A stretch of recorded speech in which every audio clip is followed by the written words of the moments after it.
पत्रकार पे हमला करके उन्होंने ये बता दिया कि ये गलती नहीं है। हम एक्सपोज हो गए। गलती तो उसको कहते हैं जो हीट ऑफ द मोमेंट में होती है। बौखलाहट इस बात की है कि आपने उनको नंगा कर दिया।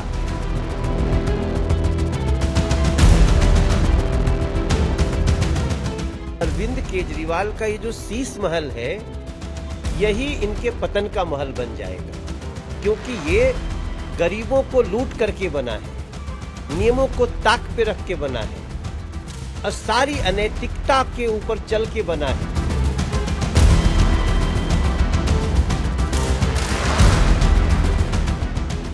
ये आदमी किस प्रकार से एक आम आदमी जैसा ड्रेस बना के 5-7 रुपए की कलम लगा के टूटी चप्पल पहन के मूलतः इसने गरीबों को छला। हमारे साथ बातचीत करने के लिए हैं भारतीय जनता पार्टी के स्टार प्रचारक हैं, दिल्ली से सांसद भी हैं, प्रदेश अध्यक्ष भी रहे हैं, मनोज तिवारी जी। मनोज जी, ऑपरेशन शीश महल में 6वां पार्ट आया, अंदर की तस्वीरें हमने दिखा दी, रिमोट से दरवाजा खुलता है, इटालियन मार्बल और वो पता नहीं कहाँ का मार्बल, कहाँ की कमोड, कहाँ के पर्दे ऐसे जो रिमोट से खुलते हैं, बंद होते हैं। घर के अंदर घुसते ही यदि आप बोलेंगे कि एसी चालू हो जाए तो पूरा एसी चालू हो, मतलब हाईटेक मकान की तस्वीरें, लेकिन फिर भी कैमरे के सामने अभी तक आई नहीं है। क्या कहेंगे? देखिए, अरविंद केजरीवाल इस रूप में अपनी पहचान बनाए कि मैं गरीबों का नेता हूं और मैं बहुत आम आदमी का जो सबसे सामान्य स्तर होता है उससे भी नीचे का मैं व्यक्ति हूं, तो उसको लोगों ने पसंद किया। लेकिन जैसे जैसे समय बीतता गया, वो सत्ता में आए, उनके सारे झूठ, सारे यूटर्न्स अब धीरे धीरे लोगों को याद आ रहे हैं कि ये आदमी कितना बड़ा बहुरूपिया है।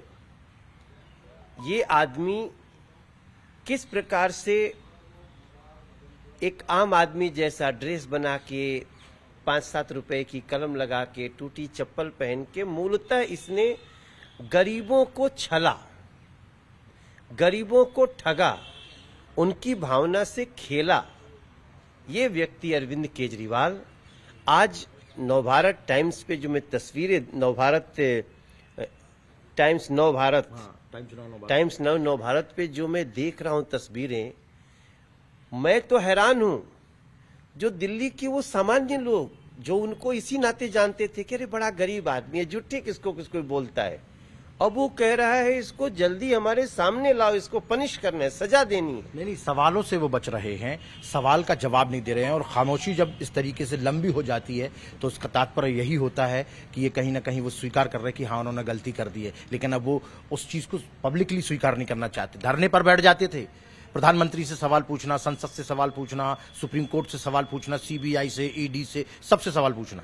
लेकिन हम जब सवाल पूछें तो हमें मारना, हमें धक्का देना, हमारे से बदतमीजी करना, क्या हमारा स्वाभिमान नहीं है? क्या एक पत्रकार का स्वाभिमान नहीं हो सकता? क्या एक व्यक्ति सवाल नहीं पूछ सकता जो अपने कर्तव्य का निर्वहन कर रहा हो, चौथे स्तंभ का? देखिए, 2 बातें बड़ी महत्वपूर्ण है। एक तो वो एक पत्रकार पर हमला करके, इस हिमांशु तिवारी पे हमला करके, एक पत्रकार पे हमला करके उन्होंने ये बता दिया कि ये गलती नहीं है।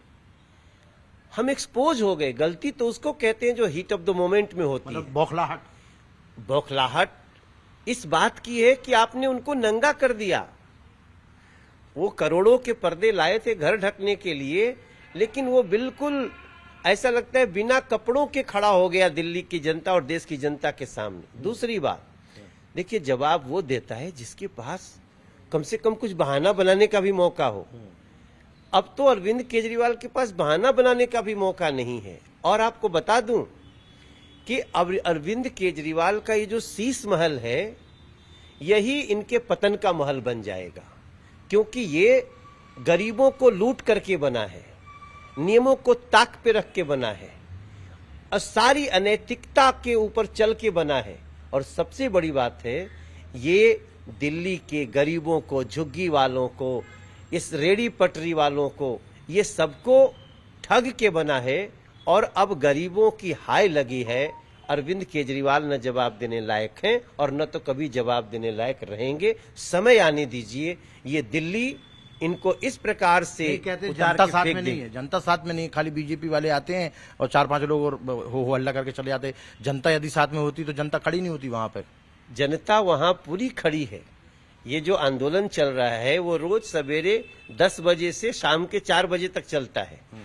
तो ये एक सांकेतिक धरना है, सांकेतिक प्रोटेस्ट है, लड़ाई है। दिल्ली की जनता की वकील बन के लड़ रही है भारतीय जनता पार्टी और तमाम महिलाएं। अब आप लोग ये मुद्दे को छोड़ोगे नहीं, छोड़ने का सवाल ही नहीं उठता, क्योंकि दिल्ली की जनता कह रही है छोड़ना मत। इनको जितना गली गली तक जाके बता लेंगे तब चैन से बैठेंगे, क्योंकि धूर्त, बहुरूपीय, पाखंडी, भ्रष्टाचारी ऐसे लोगों को छोड़ने से अपना ही गला एक दिन दबेगा। सो दिल्ली अब इनको छोड़ने वाली नहीं है और हम इनको छोड़ने वाले।